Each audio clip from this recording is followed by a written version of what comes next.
Au cœur de l'été 1518, alors que les pavés de Strasbourg baignent dans la douce lumière du soleil, un phénomène mystérieux s'empare de la ville.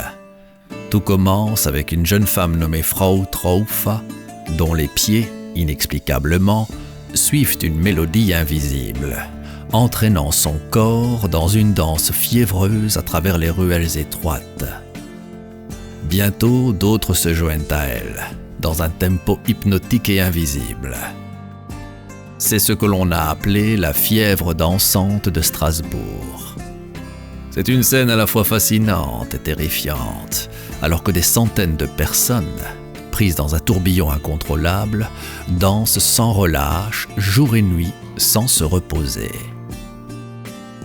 La fièvre dansante, qui s'apparente à une véritable peste, attire rapidement l'attention des autorités locales. Le maire de la ville et l'évêque, intrigués et terrorisés par ce phénomène étrange, font appel aux médecins pour tenter de comprendre ce qu'il se passe. Car au milieu de cette tourmente, la mort rôde. Chaque jour, une quinzaine de personnes succombent à l'épuisement, à la déshydratation ou à d'autres complications liées à cette danse effrénée. Les rues s'emplissent de deuil et de pleurs. Pourquoi cette épidémie de danse a-t-elle éclaté ? Voici le podcast intitulé « Danse macabre ».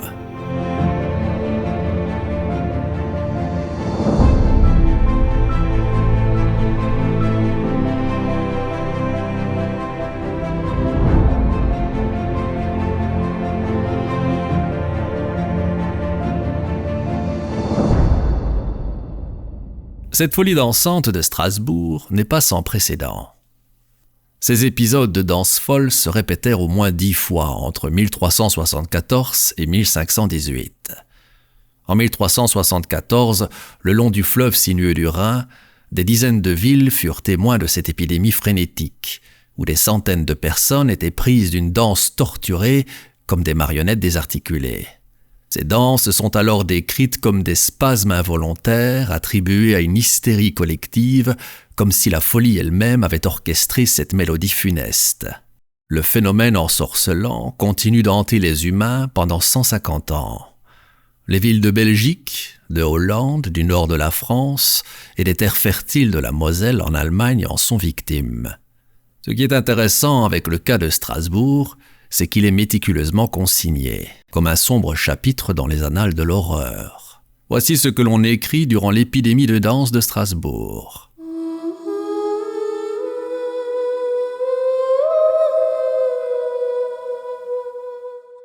Les témoins sont horrifiés.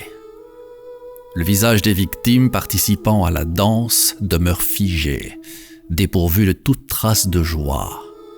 Cette danse, loin d'être une célébration, ressemble plutôt à un sombre rituel imposé par des forces inconnues. Les danseurs se sentent prisonniers de leur propre corps, condamnés à tournoyer sans relâche jour et nuit, s'épuisant jusqu'à la mort. Après 1 mois d'agonie, certains succombent à des crises cardiaques, à l'épuisement ou à des accidents vasculaires cérébraux.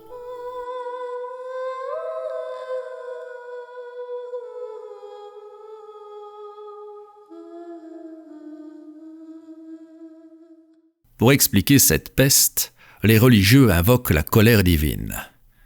Classique, mais pas très convaincant. Les philosophes, eux, évoquent des facteurs psychologiques, émotionnels et comportementaux. Cette épidémie psychique serait une danse macabre orchestrée par, je cite, « des forces insaisissables, révélant les fissures sombres de l'âme humaine, tordues par le stress et le désespoir. » Fin de citation.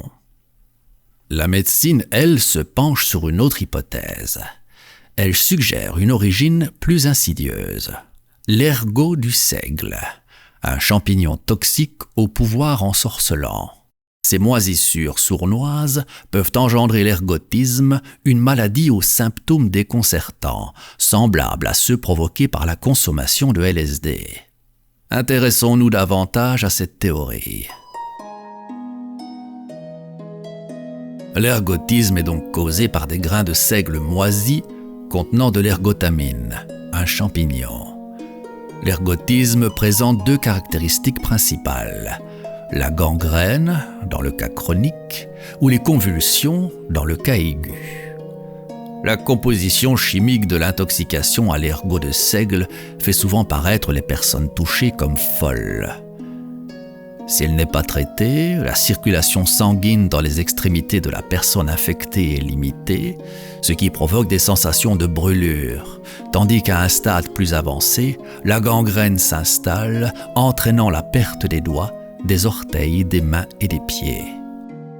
Hallucinations, agitations, plaies, crampes musculaires, nausées, insomnie et convulsions sont d'autres symptômes de l'ergotisme. À noter que cette maladie est aussi connue sous le nom de feu de Saint-Antoine. D'où lui vient ce nom?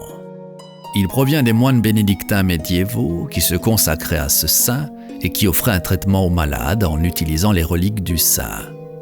L'élément feu fait référence à la sensation de brûlure que les malades ressentent souvent aux extrémités du corps.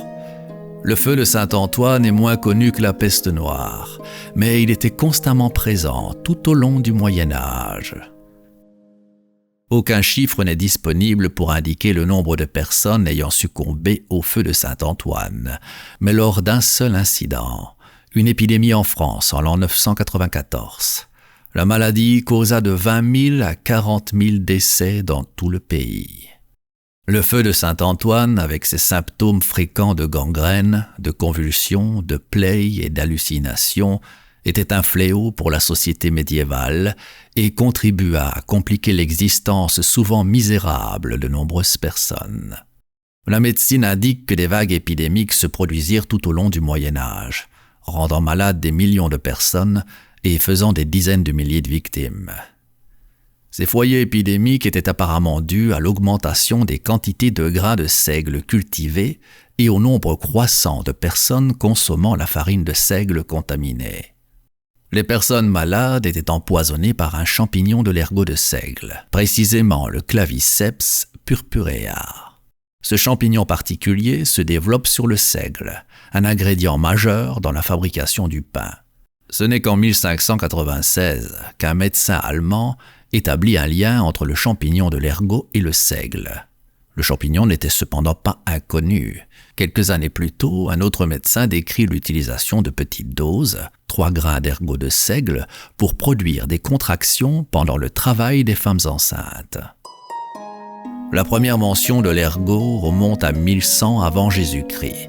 On le retrouve dans des écrits chinois détaillant son utilisation. Une tablette cunéiforme assyrienne, datée de 600 avant notre ère, décrit des pustules sur des grains. La première épidémie documentée d'empoisonnement à l'ergot de seigle se produit dans la région de l'Aquitaine, en France, en 944 de notre ère. Au cours de cette épidémie, près de 20 000 personnes moururent. Une deuxième épidémie, 40 ans plus tard, entraîna près de 40 000 décès. À cette époque, de nombreuses personnes associent les symptômes et la maladie à une entrée en enfer. C'est pourquoi, au début du Moyen Âge, la religion et la foi jouèrent un rôle important dans la lutte contre la maladie. L'effondrement des institutions de l'Empire romain en Occident permet à l'Église catholique de dominer la société, y compris la pratique de la médecine. Au Moyen Âge, les attitudes et les approches de la guérison des malades sont une combinaison de l'orthodoxie chrétienne, de la superstition et des textes médicaux grecs et romains.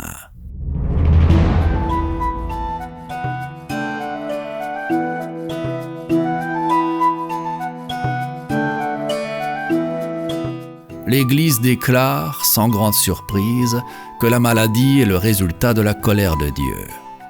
Les cures et les traitements proposés par la médecine religieuse est un mélange de notions ignorantes issues de l'Antiquité, du destin et du plan de Dieu pour l'humanité. La tradition grecque consistant à maintenir un équilibre entre les 4 humeurs, bile jaune, flegme, bile noire, sang, ainsi que les choix alimentaires et les positions de la lune et des autres corps célestes, influencent profondément la plupart des diagnostics et des traitements. Dans le monde moderne, l'ergotisme est un fait rare. Au début du XIXe siècle, des mesures préventives furent mises en œuvre pour combattre et prévenir l'ergotisme. Plantation de semences propres, promotion de pratiques standards dans les techniques de plantation et de récolte, rotation appropriée des cultures et fertilisation adéquate des semences pendant la période de croissance. La science actuelle explore l'utilisation de l'ergot pour traiter la démence et la maladie de Parkinson.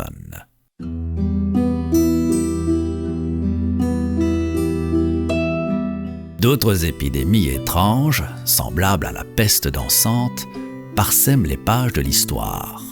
Des contes fascinants évoquent le mystère des religieuses miaulant, un phénomène farfelu survenant dans des couvents où les voix des sœurs se mêlaient au rugissement des félins.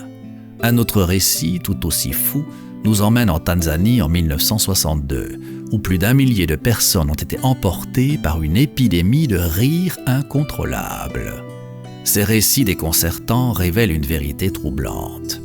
Les humains sont vulnérables, fragiles face aux vicissitudes de la vie. Lorsque la maladie frappe, que le stress devient insupportable, lorsque les chaînes de l'existence pèsent trop lourd, l'esprit humain vacille, plongeant dans l'abîme de l'irrationnel. Et dans ces moments de faiblesse, le monstre de l'hystérie collective se glisse insidieusement, entraînant les âmes égarées dans un tourbillon de chaos et de désespoir propice à nos préjugés fantasques au sujet de la folie et du Moyen-Âge.